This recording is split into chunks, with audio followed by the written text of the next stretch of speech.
くらえ、超精密 94mm 積んだろう。ポイッと撃破。コロコロ長弾。ゆるふわ軍事チャンネル。皆さんこんにちは。こんにちは。自由に戦車を設計できるスプロケット。今回は以前から多くリクエストをいただいていた戦車を作ろうと思います。みんなリクエストありがとな。それではいつものように設計画面に入っていきましょう。今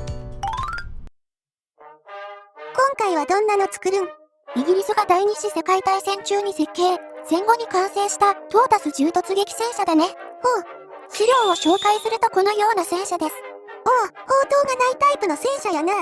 このように視聴者さんからは多くのリクエストをいただいています。みんな詳しいんやな。ちょ待て、このチャンネルのゆかりが3Kな仕事させられとるってコメントあるで。きつくない。綺麗。なんだっけ？全部逆やろ。前々回ゆかりちゃんの争点で勝てたからね。視聴者さんからの応援も多いので今回も頑張ってもらいましょう。ゆかり、いじられとるで。はい、戦車の色はとりあえず緑にして形を作っていきましょう。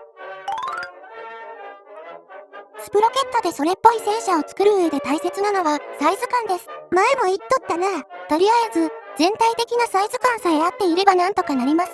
トータスは車体長 7.24 メートル、幅が 3.9 メートルあったので、右上のインフォのサイズを見ながら、とりあえずその大きさにします。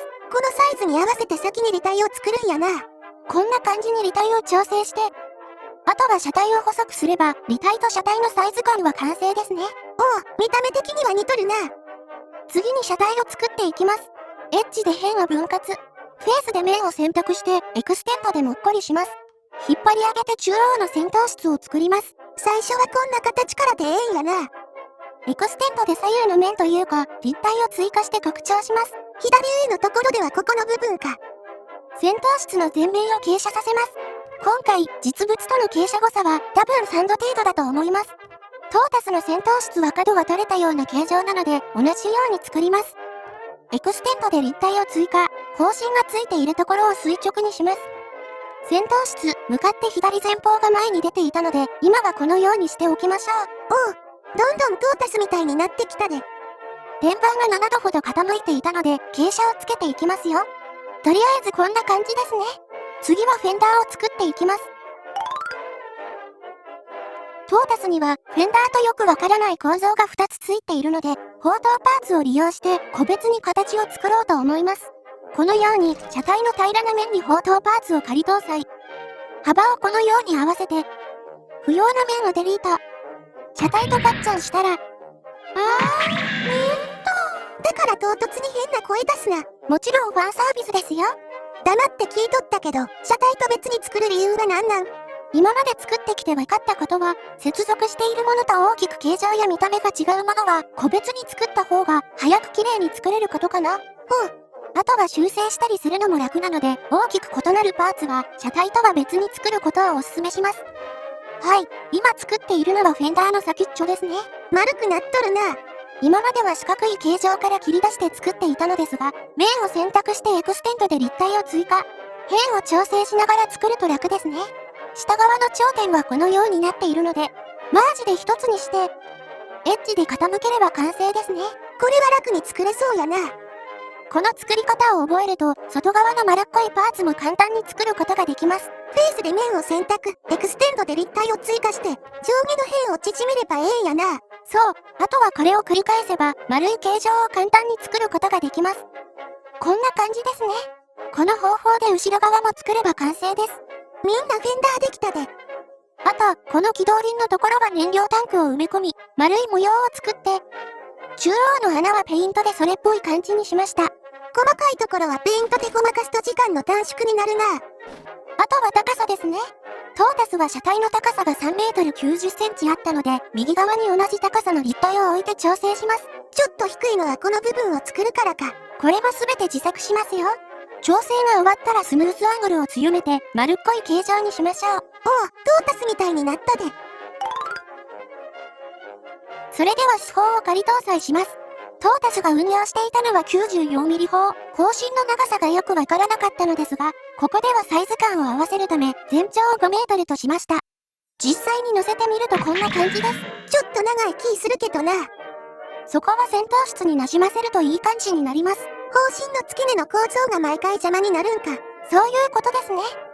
見やすくするため色を変えました。次は戦闘室後部です。この丸っこいところか。これをどう作るか迷ったのですが、形状を作ることが難しいことと、戦闘室のサイズ調整を柔軟に行いたいため、口頭パーツで別に作ることにします。ほう。とりあえず、こんな感じでサイズを縮めて、位置関係を確かめたいため装飾を仮搭載。口頭パーツを設置して、ここでもエクステンドで立体を追加して辺を縮めるという方法で曲線を作ります。キューポラの形に合わせて曲線を作っていけばええんか。そういうことになりますね。あとはエッジで上の部分を分割。頂点を内側に引っ込めれば完成です。なるほど、随分慣れたもんやな。前回あれだけのものを作ることができたので自信がついたね。はい、こんな感じでどうかな？上手にできとるやん。それでは車体後部を作っていきます。飛び出しとるこの部分やな。もちろん車体をいじくり回すと失敗する恐れがあるので、無難に試作します。ちょっとええか？こういうの上手に作るコツとかあるん？上手に作るコツは、この設計に慣れることかな。辺や頂点がどう動くのか、回転や移動はどうすればいいのか、この基本的な使い方さえ慣れれば、誰でも自在に作れるようになるね。そうなん。前もちょっと話した気するんだけど、しばらく作っていると、自然と頭の中で設計ができるようになって、仮設計とかしなくても作れるようになるかな？ほう、そんなもんなんやな。難しいように見えて、実はそこまで複雑なものではないので、ぜひ皆さんもチャレンジしてみてくださいね。みんな自分だけの戦車作れるで。はい、こんな感じですね。また動画の尺が長くなりそうなので、テンポよく行きましょう。今作っているのはマフラーなのですが、実はこのような自作したパーツの形を保存して読み出せると教えていただきました。教えてくれてありがとな。つまりどういうこと？画面で説明するとこういうことです。例えば、このパーツを選択して右上のところで保存。今までは同じ形を気合で作っていたのですが、右上のところから先ほど保存したものを開くと、こんな感じで同じ形を読み込めるというものですね。これめっちゃ重要やん。こんな機能があるとは知らなかった。何してんねん。ガチで今まで全部ゼロから作ってた。前回8個もエンジンノズルゼロから作ってた。完全に時間の無駄やん。ちなみにこの戦車もそれを知らずに全部自作しているのですが、予想では次回から制作時間の短縮ができるはずです。同じなの2つも3つも作らんでええからな。こんなのもつけて次に行きます。ゆるふわ軍事チャンネル。次は方針の前についている棒順と呼ばれる構造を作ります。この丸っこいやつやな。これも1個ずつ四角から丸い形を作ります。保存機能を使えば丸い形を一発で読み出せるってことか。これも作って初めて分かったんだけど、想像以上に戦車には丸い形が多く採用されているね。そうなん。今回作った戦車も5個くらい丸い形を作った気がする。さっきのマフラーもそうか。はい、棒順を搭載する前にこの基準部分を先に作っています。形も整ったので戻りましょう。棒順には厚みがあるので、面を選択してエクステンドで盛り上げます。周囲の頂点をシフトキーを押しながら選択。あとは内側に縮めるだけで形は作れますね。簡単なんやな。そしてもう一つ、手前にある棒順のようなよくわからない構造をつけます。完成したらガッチャンして、位置と大きさを再度調整します。大きい棒順には砲手用の覗き窓があったらしく、このように加工して、頂点の位置を触りながら、それっぽい形を作ります。あとはこんな形のものを埋め込んだら完成ですね。埋め込んで合わせる方法もあるんやな。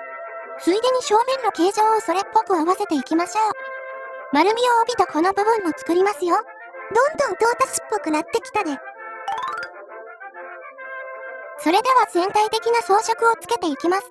車体正面についている平らな装甲板。なんて呼ぶのかわからなかった方針を固定する装置。教えてもらったん？トラベリングロック。日本では方針固定具と呼ばれているそうです。そのまんまでよかったんやな。教えてくれてありがとな。戦闘室についている銃刀を作ります。円柱をずっぽりと埋め込んで、棒順と同じように先っちょをキュッと細くして、もう一段付け加えます。見えにくいので白に変更しました。このように、水平に円柱を搭載。ここの部分か。機銃の周囲についていた謎の装飾も作りましたよ。なんかめちゃ複雑な形しとるやん。戦闘室上部にあった横のラインは装甲板でそれっぽく。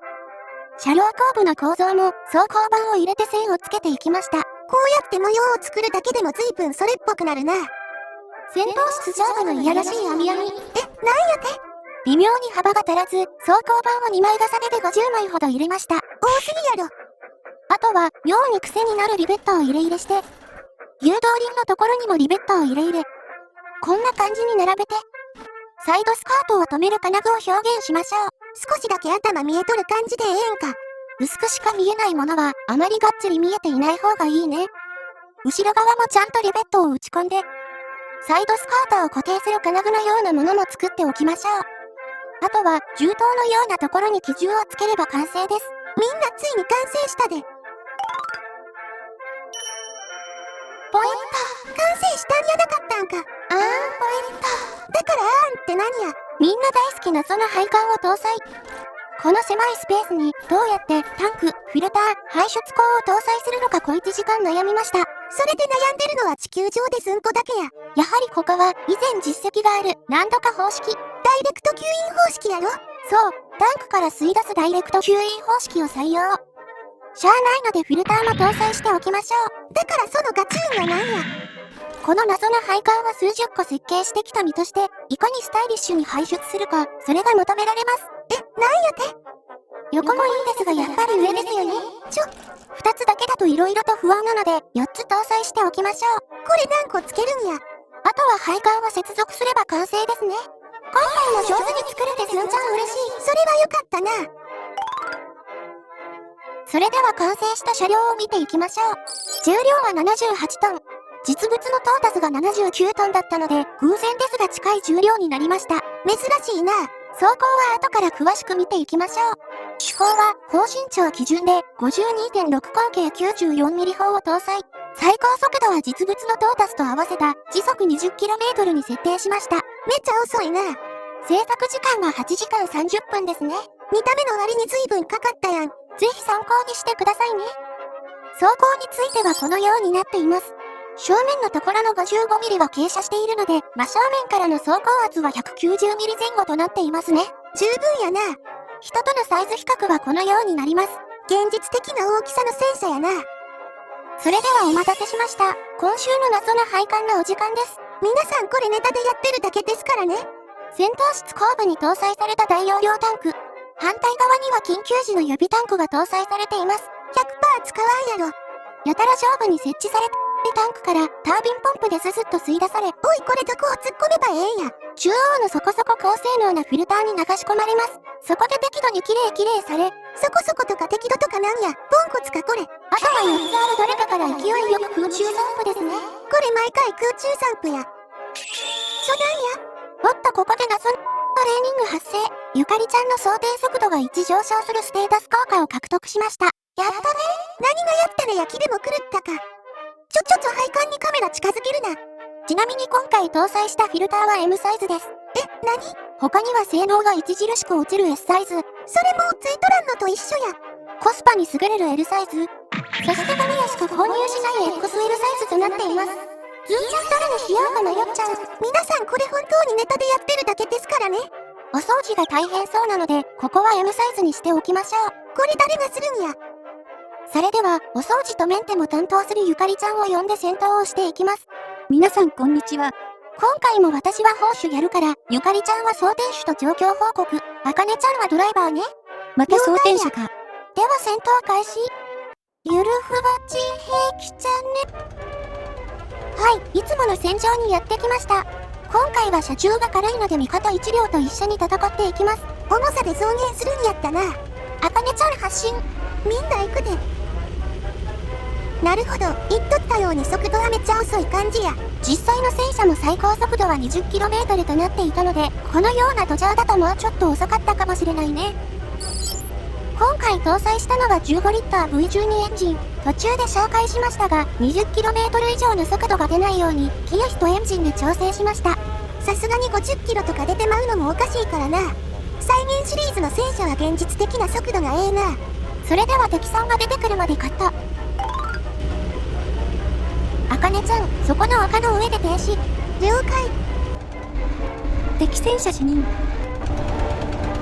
いつもの中戦車だね。フラエ94ミリ積んだろ。上段。あれ早速これか。フラエ94ミリ積んだろ。こっちみんな。ちょっと待って、このスポンめちゃ強いんだよ。装填。おりゃ逃げとるで。履帯に命中。ゆかりちゃん装填。任せとけ。ちなみに砲弾どのくらいあるん？多分30キロちょっとだね。すぐにズキュン。敵戦車に命中。撃破。次はこの敵さんやります。なんか近寄ってこんな。どうしてかな？ポイント撃破。敵戦車の砲塔に命中。撃破。みんな、ちょっといいかな？もうどうした？さっきから味方一発も砲撃していないよね。バックしとるで。ゆかりちゃん、味方の砲撃回数は？味方の砲撃回数0。これは東北送り決定かな。特に変でこな先生でもないし、なんかおかしいやん。機関通。どういうこと？ゆかりちゃん装填。了解。30kg装填早く。おいこら。何言ってんねん。よーし、ずんちゃんこの敵さん狙っちゃうぞ。ポイント。時々変な声出すな。敵戦車撃破。味方変なところ向いとるで。疑うし挙動も何かおかしい。装填。普通は敵がいる方向に車体向けるんだけどな。よいしょ。砲塔に命中。撃破。まあ余裕の撃破ですね。調子出てきたで。ちなみに実際のトータスは 900m 先からパンター戦車を撃ち抜ける性能があったそうです。900m 先からパンター戦車を撃ち抜ける性能があったそうです。すごいやん。フラエ至近距離94ミリ積んだろ。上段。フラエ至近距離94ミリ積んだろ。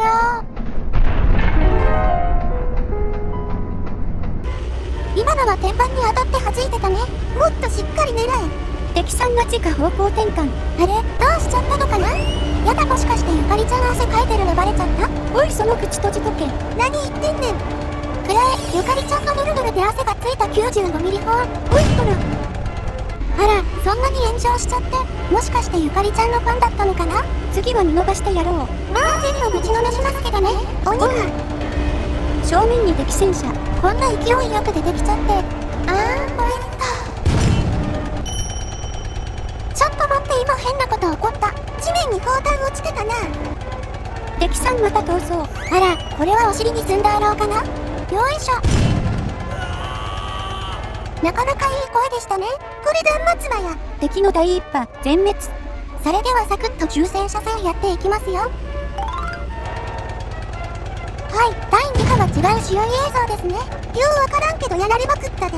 原因は分かったので、後から技術部の葵ちゃんに説明してもらいましょう。みんなうちの妹やで。よいしょ。ティーガー湾の正面走行を貫通。撃破。実際の戦車みたいに長距離からも余裕で貫通や。この調子で行くよ。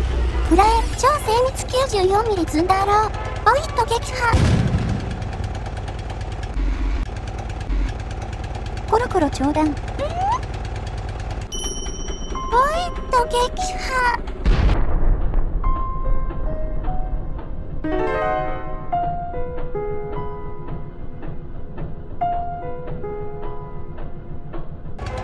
こんなことも普通に発生するスプロケット、皆さん遊んでみてくださいね。そんなん言われて誰も遊ばんやろ。よいしょ。敵戦車炎上。随分砲弾溜め込んでいたみたいですね。